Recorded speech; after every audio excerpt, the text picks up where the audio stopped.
Oi, pessoal! Hoje a gente vai dar uma olhada numa ferramenta que é, olha, fundamental para quem quer entender o mundo de um jeito objetivo. Sabe, a tal da pesquisa descritiva é um método para a gente conseguir ver a realidade como ela é, sem distorcer nada. E o ponto de partida é justamente essa pergunta. Como é que a gente pode observar e registrar o que está acontecendo sem que a nossa própria interpretação, sabe, sem que os nossos achismos acabem mudando a história? Pois é, a pesquisa descritiva existe para resolver exatamente esse desafio. Ok, então vamos lá. O que é, afinal, essa ferramenta e para que ela serve? Pensa nela como se fosse uma lente de aumento, sabe? Uma lente de alta precisão para a gente olhar a realidade. Basicamente, o objetivo da pesquisa descritiva é um só, e é bem claro: mostrar como algo é.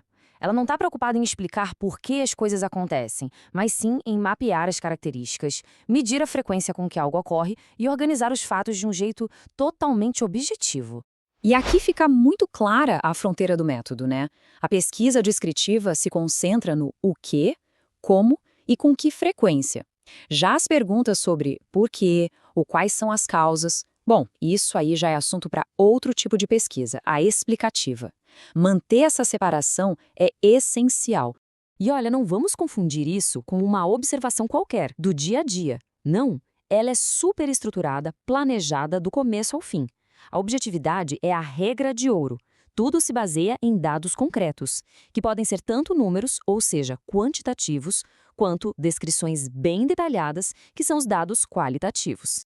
Certo. Agora que a gente já sabe o que é, vamos ver como se usa. Esse guia prático aqui, de 4 passos, mostra direitinho como aplicar o método para que ele funcione de verdade. Então, tudo começa com clareza total, definir exatamente o que vai ser estudado. Depois vem a parte de planejamento, de como os dados vão ser coletados e quais variáveis realmente importam. A terceira fase é botar a mão na massa, executar a coleta, e isso tem que ser feito de um jeito padronizado para garantir que os dados sejam confiáveis. E por fim, a análise, que nada mais é do que organizar e descrever o que foi encontrado. Simples assim. Para deixar isso mais concreto, vamos pegar um exemplo. Imagina que, em vez de um tema gigante como educação inclusiva, o foco é bem específico: comportamento de alunos com transtorno do espectro autista durante atividades em grupo. O objetivo aqui não é explicar por que eles se comportam de um jeito ou de outro, mas apenas descrever o que acontece. E olha só que legal, isso aqui ilustra perfeitamente o resultado daquele passo 4.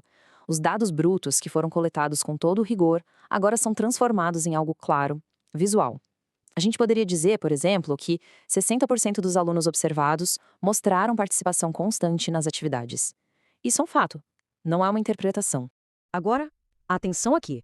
Vamos para uma parte crucial: os erros que podem simplesmente destruir uma pesquisa descritiva. Pensa nesses pontos como se fossem aqueles avisos de cuidado na embalagem de uma ferramenta, sabe? Esse aqui, gente, é o erro número 1. O maior, o mais comum de todos. No momento em que a gente falar, isso acontece porque, pronto, acabou. A pesquisa já deixou de ser descritiva. O trabalho é descrever, e só. Nada de inventar explicações para os dados. Precisão é tudo nesse método. Palavras como alguns, poucos ou muitos simplesmente não servem. A pesquisa descritiva exige números, dados específicos. Então, em vez de dizer alguns alunos participaram, o correto é 7 de 10 alunos participaram. Viu a diferença? Objetividade, como a gente falou, é a alma do negócio. Então, expressões do tipo eu acho que ou me parece que devem ser eliminadas, riscadas do relatório. A análise se baseia em evidências, não em impressões pessoais.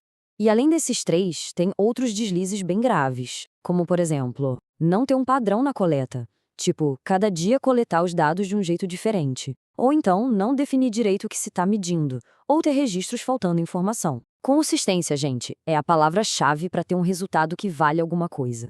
Muito bem, depois de todo esse trabalho de coletar e analisar os dados do jeito certo, como é que a gente transforma tudo isso num relatório profissional, sabe? Com aquele padrão que o mundo acadêmico e científico espera?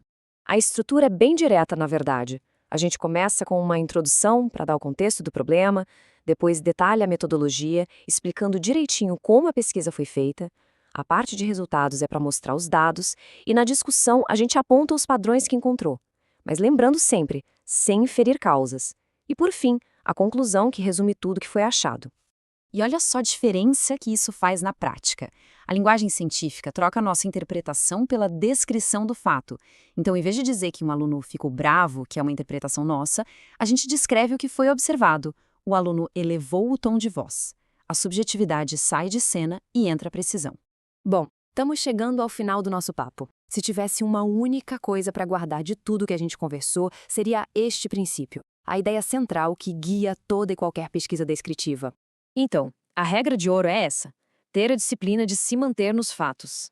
A função aqui não é ser criativo ou achar motivos secretos para as coisas, mas sim ser um registrador fiel da realidade, descrever com precisão. Esse é o objetivo e a maior força desse método.